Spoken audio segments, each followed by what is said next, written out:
पंचावतारा दुसरे नमन चारी वस्तू तिसरे नमन चौज्ञानियाची अठाई भक्ताचे प्रणिपात प्रज्ञावंत जगी तोची थोर जाणा बुद्धीची धना सांभाळितो चालवणे डोके करीतो विचार कैसे येर झार चुकवावे येर ते वेगळे गाढवाचे परी वाहून या श्री नेतसे चालवणे डोके करीतो विचार कैसे येर झार चुकवावे मना म्हणे करा विवेक विचार ध्यावा चक्रधर अंतरितो चालवणे डोके करीतो विचार कैसे रझार चुकवावी गोपाला गोपाला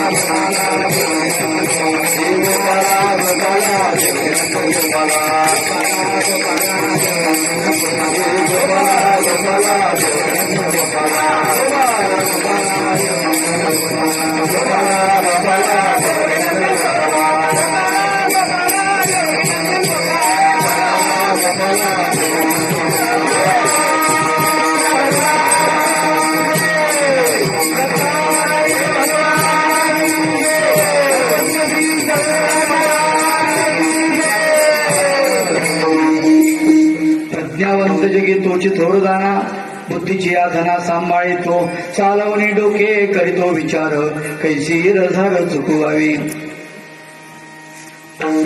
अखंड हरिनाम सप्ताह या सप्ताहाचा आजचा चौथा दिवस आणि या चौथ्या दिवसाचं कीर्तनरूपी हे सत्र या कीर्तनरूपी सेवेसाठी निवडलेला अभंग मानव पंथातील संत मनानंद यांचा आहे.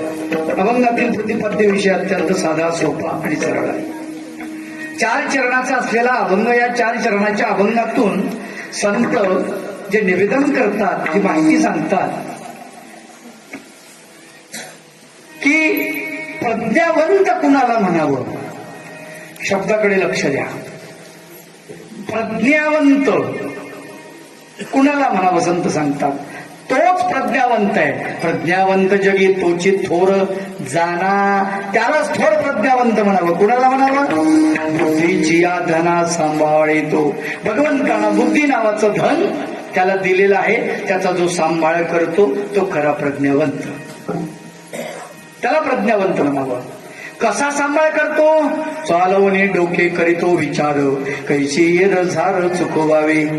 डोकं चालवून विचार करतो कैसी येर झार चुकवावी. येर म्हणजे जन्माला येणे आणि झार म्हणजे मृत्यू पावणे. या 2 गोष्टी आम्हाला कशा चुकवता येतील हा जो विचार करतो तो प्रज्ञावंत.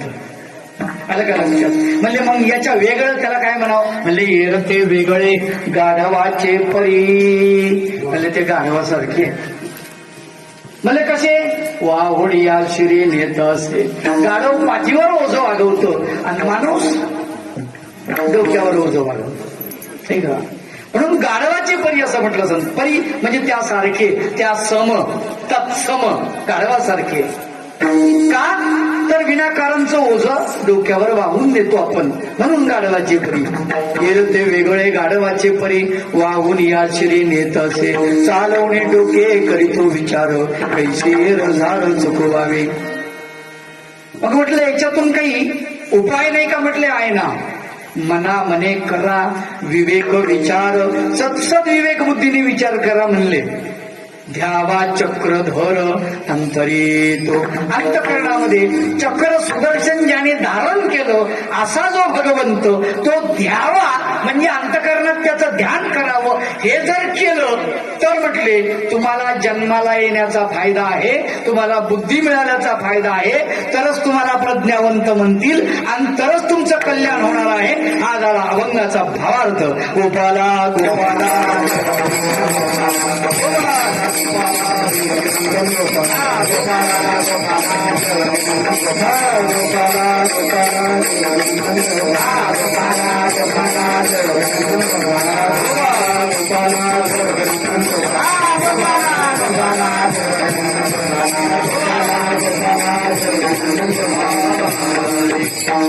प्रज्ञावंत जगी तोची थोर जाणा, बुद्धी जिहादाना सांभाळितो.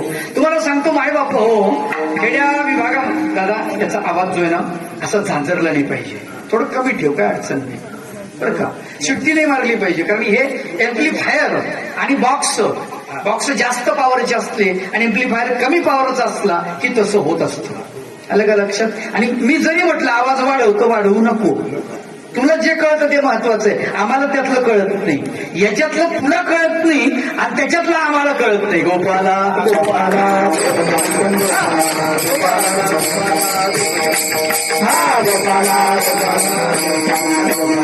खेड्यापाड्यामध्ये जी परंपरा चालू आहे 700-800 वर्षापासून या महाराष्ट्रामध्ये, तुम्हाला सांगतो एकदम सुंदर पद्धती, निरोपण पद्धती, एवढी गर्दी जमा होत नाही. जर तुम्हाला सांगतो एखादं राजकीय भाषण असेल तर हे सगळे लोक टेम्पोत घालून न्यावं लागतात. आलं का लक्षात. पण इथं या ठिकाणी या धार्मिक पीठावर इथे मात्र लोकांना सांगितलं सप्ताह आहे, कीर्तन आहे, लोक येतात, आपोआप येतात. पत्रिका देण्याचं काम नाही. हो, नुसतं कळलं, गावात बोर्ड लागलं, माईक लागला, स्पीकर लागला, लोकांना कळलं सप्ताह आहे, लोक येतात आणि ऐकतात. त्याचं कारण आहे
स्त्री मंडळी सगळ्यांना वावा इथे. हो, इथे असं नाही आहे की इथे ब्राह्मण क्षत्रिय वैश्य शूद्र वगैरे वगैरे भेदाभेद नाही, तसं नाही, सगळी. हो, संत म्हणतात नाचू कीर्तनाचे रंगी,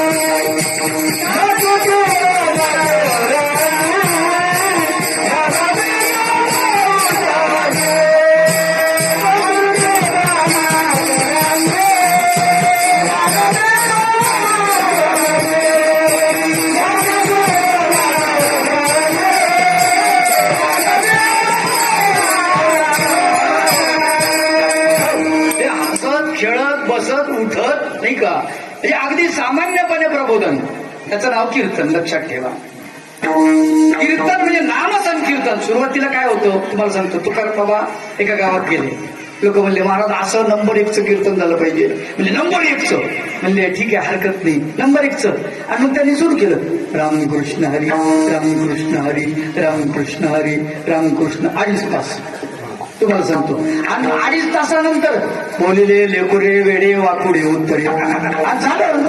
आणि लोक म्हणले काय महाराज असं काय केलं तुम्ही. म्हणले मग नंबर 1चं कीर्तन कशाला म्हणले. नंबर 1चं कीर्तन नामसंकीर्तन. तुम्ही असं म्हणले का कथा सांगा विनोद सांगा अंक सांगा नाही म्हणले. तुम्ही म्हणले नंबर 1चं कीर्तन. म्हणजे नंबर 1चं कीर्तन म्हणजे फक्त नामचिंतन नामसंकीर्तन. आलं का लक्षात. नंबर 2 आलं का लक्षात. नंबर 2 कीर्तन म्हणजे कथा संकीर्तन. आलं का लक्षात. ज्याच्यामध्ये भगवंताच्या कथा असतात, लीळा असतात. आणि नंबर 3 नामसंकीर्तन कथा संकीर्तन. आणि नंबर 3 गुण संकीर्तन, संतांचं भगवंताच्या गुणांचं वर्णन. आलं का लक्षात. असे टप्पे पडतात. आज आपण गुण संकीर्तन नाही का, माणसाच्या गुणाचं वर्णन, भगवंताच्या गुणाचं वर्णन, संतांच्या गुणाचं वर्णन, आधी जे संकीर्तन चालतं की नाही 7 दिवस, हे सगळं गुणसंकीर्तन चालतं. म्हणजे कुठला तरी वाईट गुण किंवा चांगला गुण असं सांगितलं जातं. तुम्हाला सांगतो. आणि मग आज जो आपण अभंग घेतलाय, हा अभंग बुद्धी नावाचं धन भगवंतानं सगळ्यांना दिला, सारखं वाटलं. आलं का लक्षात. हो. पण प्रज्ञावंत कोणाला म्हणतो तुम्हाला सांगतो. काही शब्द सांगतो ते तुमच्या लक्षात येईल. जसा धनवंत नाही का, काय म्हणतात धनवंत म्हणजे धनाने वंत, त्याच्याकडे धन भरपूर आहे तो धनवंत. तसा विद्यावंत ठीक आहे, म्हणजे त्याच्याकडे विद्या भरपूर आहे तो विद्यावंत. धनवंत विद्यावंत नाही का. अजून एक तुम्हाला सांगतो ठीक आहे. धनवंत विद्यावंत हा तसा प्रज्ञावंत, ज्याच्याकडे प्रज्ञा आहे त्याला प्रज्ञावंत म्हणतात.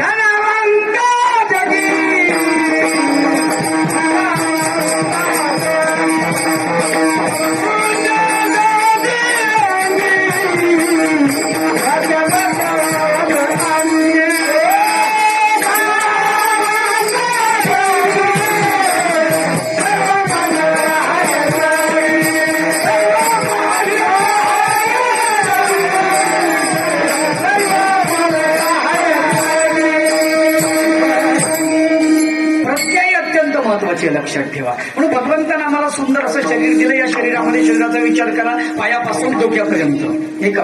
प्रज्ञा नावाची जी वस्तू आहे, जिला तिला वस्तू म्हणता येत नाही, बुद्धी वेगळं. आणि बुद्धीमध्ये जो जसं तुम्हाला सांगतो उदाहरणार्थ मेमरी कळते सगळ्यांना, कळते सध्या मेमरी. म्हाताऱ्यापासून तरण्याला कळते मेमरी किती 32 जीबीची आहे किंवा 64 जीबीची आहे किंवा 1000 जीबीची आहे, ज्याला टीव्ही म्हणतात. 1 टीव्ही. आलं का लक्षात. तर असं मेमरी किती आहे. मेमरी कितीही असू द्या हो, 1000 जीबीची असू द्या मेमरी, पण त्याच्यामध्ये मटेरियलच नसन तर काय. आलं का लक्षात. मटेरियल जर नसन त्या मेमरीचा उपयोग आहे का. तसं बुद्धी भगवंतानं आपल्याला खूप चांगली दिली. आलं का लक्षात. पण याच्यामध्ये प्रज्ञा नसन तर प्रज्ञा अत्यंत महत्वाची भाग आहे. लक्षात ठेवा. हो. बुद्धिवंताला प्रज्ञावंत म्हणत नाहीत. बुद्धिवंत वेगळा प्रज्ञावंत वेगळा. पण आजकालचा बुद्धिवंत आपण त्याला बुद्धिवंत म्हणजे हुशार नाही का, त्याला हुशार म्हणतो. कोणाला हुशार म्हणतो. जे लोकाला फसवतो चालता तर हुशार आमच्या भाषेमध्ये. आता साधारण व्यवहार सांगतो तुम्हाला. तुम्ही जर औरंगाबादला गेले आणि एखादं तुमचं असू नये काही, पण एखादं प्रकरण असेल कोर्टामध्ये आणि तुम्ही जर म्हटले बा कोणता वकील लाव, वकील लय हुशार आहे म्हणले. कस काय म्हणले तुम्ही खून करा, दरोडा टाका, काही करा, त्याच्याकडे जा, तुम्हाला सोडतो म्हणजे पक्क सोडतात. याला हुशार म्हणायचं का. विचार करा. हुशार म्हणजे कसा. आमच्या हुशारीची भाषा फार वेगळी आहे. तुम्हाला सांगतो आमच्या मराठीत एक म्हण आहे, ऊसातून जातो पण पान लागू देत नाही असा हुशार. त्याला आम्ही हुशार म्हणतो. आवड आहे का. मला सांगा ही हुशारी काय कामाची, पण हे कोणाच्या कामाची आहे हे तर विचार करायला पाहिजे. आम्ही इतके हुशार आहेत आता म्हणजे इतके लोक इतके हुशार झाले. तुम्हाला सांगतो सुना एवढ्या हुशार आहेत, सासूला कसं फसवायचं, नवऱ्याला कसं फसवायचं, दिराला कसं फसवायचं, तिकडे आई बापाला कसं फसवायचं याचा विचार करतात त्याला. आणि हुशार, कोणाच्याच हाती लागत नाही. म्हणजे अशी सुनकामाची का कोण करण मला सांगा बरं तुम्ही. तर एखादं पोरग अत्यंत हुशार म्हणले, डाव्यावर जातं पण कळू देत नाही. हुशार काय कामाचा, अवघड आहे ना. दारू पितो पण वास येत नाही, अवघड आहे. असा विचार कामाचा आहे का? विचार करा, काय उपयोग आहे का त्याचा? कळलं पाहिजे ना मला. उपयोग नाही ना माय बाप. हो, त्या हुशारीचा उपयोग नाही. किती हुशारी असू द्या तुमची, त्याचा उपयोग नाही. आमची हुशारी काहीच कामाची नाही. आलं का लक्षात? काहीही कामाची नाही. एका शाळेमध्ये 2 विद्यार्थी होते, अत्यंत. एकाचं नाव हुशार, आलं का लक्षात? एकाचं नाव हुशार, कारण ते जास्त हुशार क्या मारायचं, त्याच्यामुळे त्याचं नाव हुशार पडलं, आलं का? आणि एकाचं नाव होतं भारत. मग आता दोन्ही बिलिंदर, फार बिलिंदर, फार खोडकर. मास्तरने विचार केला, साहेब आले शाळा तपासायला, म्हणजे हे दोन्ही पोरं फार घाण करून टाकतील, यांना कुठंतरी लपायला सांगू. मग त्यानं काय केलं, भारत नावाचं पोरग त्याला म्हणे तू संडासमध्ये थांब. संडास होता त्याच्यामध्ये, त्याला बाहेर यायचं नाही. साहेब जाईपर्यंत घंटी वाजली दुपारची की तरच बाहेर यायचं, आतून कडी लावून गेलं ते संडासमध्ये. आता हे हुशार नावाचं होतं, हे म्हणे गुरुजी मी कुठं जाऊ? हा म्हणे तू बी जाय, तू इथं थांबू नको. पण तुला कुठं? म्हणे बेंच खाली घातलं त्याला. म्हणे बेंच खाली बस, अजिबात बाहेर यायचं नाही, खाली कुणी पाहत नाही म्हणे. बेंचकडे कोणी पाहत नाही खालून, त्याच्यामुळे खाली बसून जा बेंचच्या खाली, अजिबात बाहेर यायचं नाही, कोणी आवाज देऊ. पण काय योगायोग असतो, साहेब आले वर्गामध्ये आणि सगळे विद्यार्थी उठून उभे राहिले, अभिवादन केलं गुरुजींचं. गुरुजी खुश झाले, म्हणले बाबा वर्ग लय चांगला दिसायला, वर्ग चांगला दिसायला. मला विद्यार्थी खूपच आज्ञाधारक आहेत. अरे म्हणे तुमच्यामध्ये हुशार कोण आहे? आता यांना आगावपणा करायला पाहिजे होतं का? खाली बसवलं गपचिप, तिथं बसून राहा. हे खालून हात बाहेर काढलाय ना. साहेब साहेब सगळ्यात हुशार मी आहे म्हणे, अख्ख्या शाळेत हुशार मीच आहे. असं ये बेटा बाहेर ये, तुला कोणी आतमध्ये म्हणजे गुरुजीला आतमध्ये बसायला सांगितलं. इकडे ये बाहेर बाहेर ये. हा आला बाहेर उभा राहिला, नीट उभा राहिला, नीट उभा राहिला. माझ्या एका प्रश्नाचं उत्तर, हुशार आहे तू म्हणजे हो, माझ्या एका प्रश्नाचं उत्तर दे, भारत कोण्या खंडामध्ये आहे? कशाचा खंडात मध्ये साहेब? संडासात कोणलाय म्हणे. गोपाला गोपाला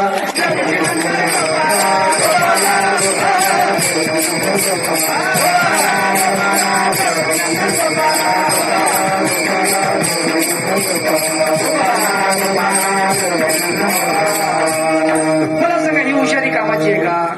मुलं इतके हुशार आहेत तुम्हाला सांगतो.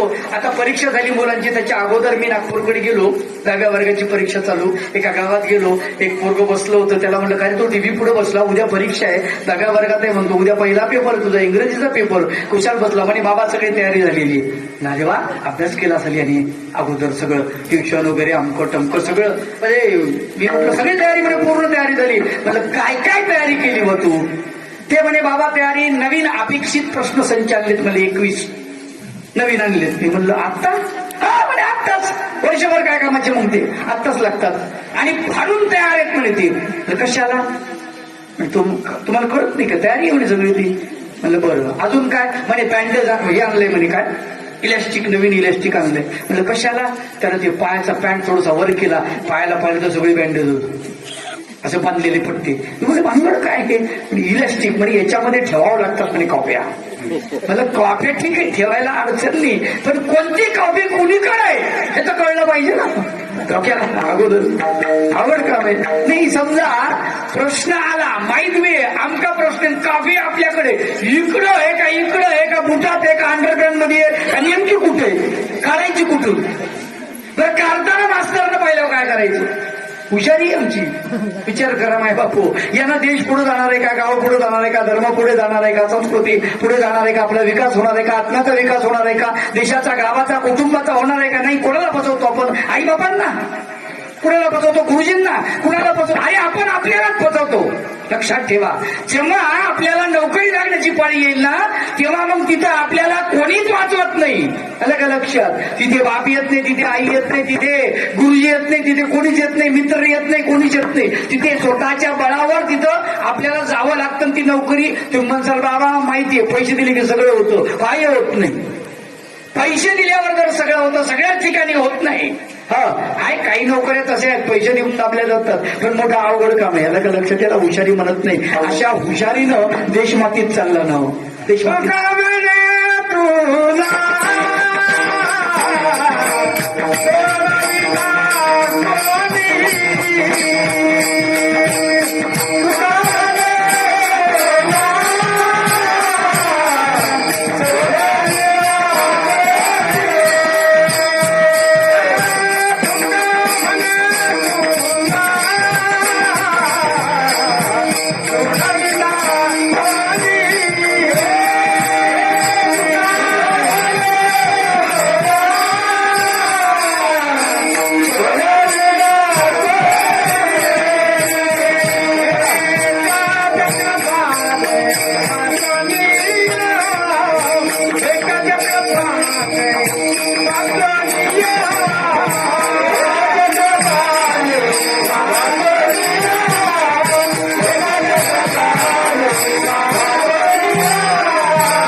सोडविना कोणी एका चक्रपाणी वाचून या म्हणायच्या टायमाला तिथे कोणी सोडवत नाही. पण इथे जेव्हा नोकरी लागायची तिथं कोणी सोडवणूक करणार नाही. तुम्हाला लक्षात ठेवा, तुम्हाला तुमच्या बळावर करावं लागेल. पण बळावर जरी करायचं काम पडलं, इतकी अवघड गोष्ट आहे. सध्या तुम्हाला सांगतो, नावं सांगत नाही, गाव सांगत नाही, पण घटना सांगतो म्हणजे तुमच्या लक्षात येईल. विदर्भामध्ये एका गावात गेलो मी. तिथला हेडमास्तर, त्याला विचारलं, पंगत नावाचा शब्द आहे, कसा लिहायचा? पंगत. विदर्भात जातं, पंगत बसते किती दररोज सकाळी? इथे दुपारच्या टायमाला, संध्याकाळच्या टायमाला सगळे पंक्तीनं बसतं किती? ओळीनं बसते पंगत. पंगत या शब्दावरचा प वरचा अनुस्वार मला लंगडा करून दाखवा म्हणलं. हापकून गेलं ते म्हणजे प म्हणजे प, आणि प वर अनुस्वार म्हणजे अनुस्वार. अरे हा अनुस्वार आणला कुठून? तिकून आणून इथे ठेवला कुठून? कोण्या ठिकाणी उचलला माहित नाही. हेडमास्टरला माहित नाही. 7वी पर्यंतची शाळा आणि त्या हेडमास्टरला माहित नाही. पोराला काय माहित राहील सांगा तुम्ही? आता किती अवघड गोष्ट आहे. साधारण गोष्ट आहे. क ख ग घ ङ, तो जो शेवटचा ङ आहे, ड नाही, तो ड काढून त्याच्या पोटात शून्य दिलं जातं, त्याला ङ म्हणतात. आणि तो ङ त्या प वर आहे. पंगत. कसं ओळखायचं? पच्या पुढचा जो म्हणजे शब्दाचं दुसरा अक्षर ज्या अक्षरावर अनुस्वार आहे त्याच्या पुढचा अक्षर कोण्या वर्गात आहे हे कळलं की बरोबर कळतं. ते कळलं की बरोबर कळतं. आणि आम्हाला ती हुशारी एवढी कळत नाही. आम्हाला तुम्हाला सांगतो, अरे आमचे ग्रंथ आम्हाला माहित नाही, आम्हाला पसायदान माहित नाही, आम्हाला ज्ञानेश्वरी माहित नाही, आम्हाला गाथा माहित नाही. अवघड काम आहे नाही का? गाणे मात्र पाठ आहेत, गाणे पाठ आहेत. शांताबाई लगेच नाचायला आवड आहे. गाणे बिलकुल पाठ, सैराटचे गाणे पाठ. कठीण काम आहे. ही हुशारी आहे का? मला सांगा काय अर्थ आहे या गोष्टीला? अहो इतकं अवघड झालंय खेड्यापाड्यामध्ये. बरं, हे सगळी जबाबदारी आई वडिलांची आहे. ते काय करतात? गुरुजीच्या ताब्यात पोरग दिलं का ते म्हणतात आपण सुटलो म्हणून शाळेत पाठवतील. लक्षात ठेवा, असं नाही. पोरग काय शिकतं तिथं जाऊन का आगाऊपणा करतं हे घरी आल्यानंतर बापाला विचारलं पाहिजे. लोक म्हणतील बापा आम्हालाच येत नाही तर पोराला विचारावं काय? नाही, त्यानं काय बी आम्हाला सांगितलं, हे शिकवलं तर आम्ही काय शिकवलं असं वाटतं आम्हाला. त्यासाठी गव्हर्नमेंटनी शाळा काढल्या, अंधारे शाळा दिवसातल्या म्हणजे रात्रीच्या. त्या शाळेत तुम्ही गेले नाही का? कंदील तसेच गेले, बोर्ड तसेच गेले, खडू तसेच गेले. अवघड काम झालं आहे की विचार का? काय आमची प्रज्ञा आहे? कुठे पाजवतो आम्ही? आणि एका आईला म्हणलं, आजी त्या अंधाऱ्या शाळेत जाऊन शिकायला पाहिजे रात्रीच्या शाळेत. ती म्हणे मला कुठे नोकरी करायची? आता काय गडबड झाली? तुला नाही काय करायचं, पण तुझा नातू शाळेत जातो का दांडी मारतोय तुला कळलं पाहिजे ना. तेवढ्यासाठी शिकलं पाहिजे की नाही आपण? मोठं अवघड काम आहे मागाव. एका शाळेमध्ये एक शिक्षक, दुपारची वेळ, असं उन्हाळा आणि दुपारची वेळ, खेड्या गावातली शाळा, आणि मास्तर मस्तपैकी अंगातलं शर्ट काढून ठेवलं बनिनीवर. बरं, बनियन तर बनियन, लंबा पैजामा काढला, अंडरपॅन्ट त्याची कशाची, आणि पाय लांबून टेबलावर मस्त आरामात झोपले. आता आरामात झोपले इतक्यामध्ये बाहेर एक माणूस होता फाटकाच्या जवळ. त्याला सांगून ठेवलं होतं कोणी आलं तर मला सांग म्हणून मास्तरनी बरोबर. ते धावत आलं, गुरुजी गुरुजी गुरुजी. म्हणजे साहेब त्यामध्ये शर्ट कुठे, बनेल कुठे आणि ते पॅन्ट कुठे ते घालायला. गुरुजी अजिबात वेळ नाही म्हणे.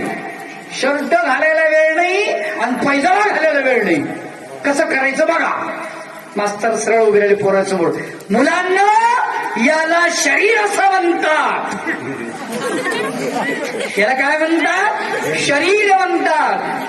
हा आणि हे गुडघे दिसतात का माझे तुम्हाला? हा म्हणे गुडघे, हे गुडघे, हे घोटे आहेत, हे पायाचे पंजे आहेत. दोन घोटे, दोन पंजे. हा एका पंजाला 5 बोटं असतात, 2 पंजाला 10 असतात. हे हाताचे पंजे असं नाही शिकवायला ते. आणि खिडकीतून साहेब लोक पाहिले. हे पोट आहे म्हणे माझं पोट. आता हे पोट जरा मोठं झालं त्याच्यामुळे ते पोटासारखं वाटत नाही मला, जरा डेअरी वाटते म्हणे ते. हे छाती आहे म्हणे इथे. इथे बरगड्या असतात दोन्ही बाजूनी आणि या बरगड्याच्या पिंजऱ्यामध्ये आतमध्ये फुफ्फुस असतं, हृदय असतं. साहेब लोक म्हणे असा तर मास्तर नाही पाहिला. आपली इज्जत पणाला लावून शिकवायला लागला असा मास्तर जगात पाहिला नाही म्हणले. खरंच हुशार आहे, एवढी प्रॅक्टिकल. लगेच त्यांनी बाहेर पंचनामा केला आणि याचं नाव राष्ट्रपती पुरस्कारात टाकलं. त्याला राष्ट्रपती पुरस्कार मिळाला. त्याला तर राष्ट्रपती पुरस्कार मिळाला, पण पोट्याचं काय झालं असं याचा विचार करा. गोपाला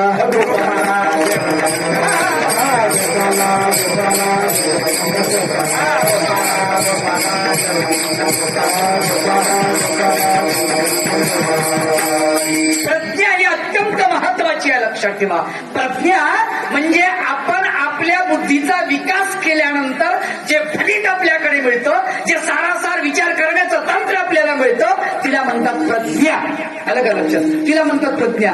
जी प्रज्ञा शेवटचं टोक सांगू शकते, ज्यामुळे आम्हाला कळतं जीवन म्हणजे काय, जे आम्हाला समजतं की आमचं कल्याण कशामध्ये आहे, हे कळण्याची जागा म्हणजे प्रज्ञा. आलं का लक्षात?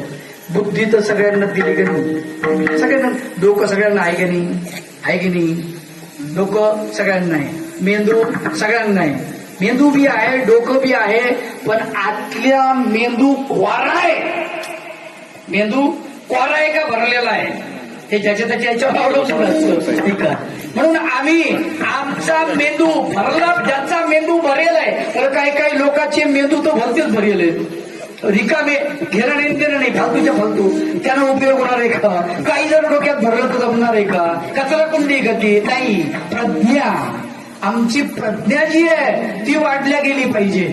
आणि प्रज्ञा त्याला म्हणतात की प्रज्ञावंत जो आहे त्याला कळतं. प्रज्ञावंत जगी तोची थोर जाना, बुद्धीची आधना सांभाळतो. बुद्धीचं धन जो सांभाळतो त्याला प्रज्ञावंत म्हणतात. लक्षात ठेवा. अभंगाच्या प्रथम चरणात संत प्रज्ञावंत जगी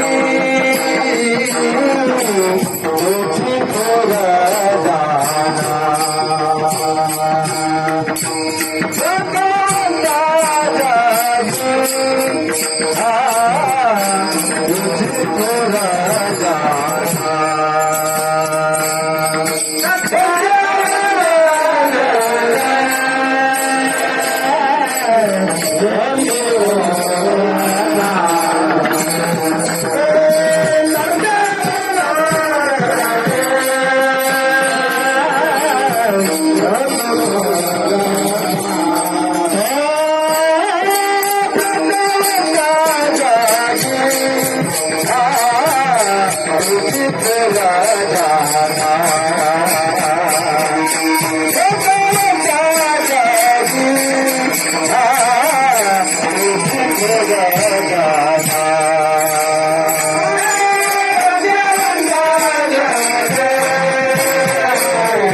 प्रज्ञा ही अत्यंत महत्वाची आहे. आपली आपली हुशारी कामाची नाही. दुसऱ्याला कसं फसवावं, दुसऱ्याला कसं बनवावं, दुसऱ्याला कसं म्हणजे गंडा घालावा, हे याला प्रज्ञावंत म्हणत नाही.